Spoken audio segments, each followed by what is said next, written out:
Bonjour Nina. Bonjour Sonia et bonjour à tous.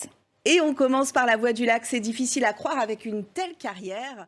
L'adaptation du best-seller éponyme écrit en 2019 par Laura Lippman, alors Lady in the Lake, en version originale, un thriller en 10 épisodes disponible cet été sur la plateforme Apple TV+. Nous sommes en 1966 aux États-Unis à Baltimore et on va suivre le destin de deux femmes, celui donc de Maddie, incarnée par Nathalie Portman, une mère au foyer juive qui cherche à enterrer son passé pour tenter de se réinventer en journaliste d'investigation. Elle va enquêter justement sur la disparition de Cléo, une Afro-américaine qui fréquente les bas-fonds de Baltimore pour s'en sortir avec ses deux enfants et dont le corps a été retrouvé au fond d'un lac.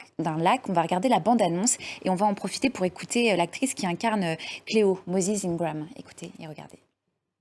Oui, l'une vivante, l'autre morte, l'une blanche, l'autre noire, Maddie et Cléo.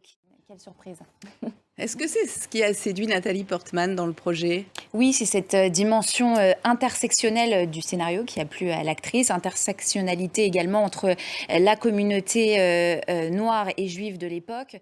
Pour moi, c'est la force du scénario qui fait aussi sa faiblesse, puisqu'à force de dérouler ces fils multiples, celui du racisme, celui du patriarcat, celui de la violence, celui de l'enquête policière, eh bien, on finit par décrocher, je trouve. Seul le jeu de Nathalie Portman, plus à l'aise que jamais dans le genre du thriller, nous pousse à rester jusqu'au bout. Elle est d'une puissance dramatique assez exceptionnelle, mais à part ça, je décroche.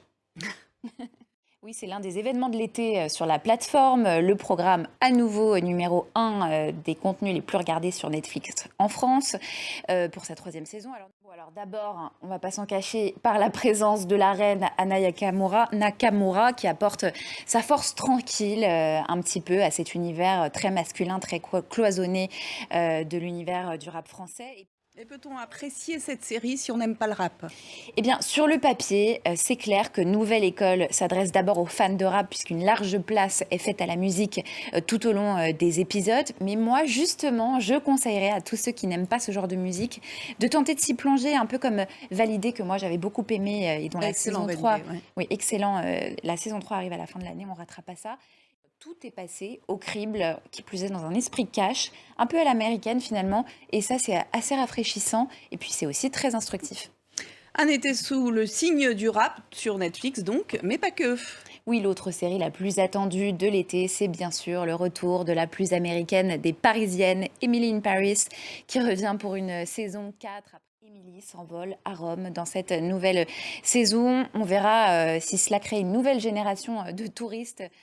Alors, je vous fais le programme sur Netflix. Toujours, la plateforme va enfin livrer le fin mot de l'un de ses plus gros succès avec la saison 8 de la série espagnole Élite. Après une attente de presque 2 ans pour la série au budget record tiré donc de l'univers du Seigneur des Anneaux.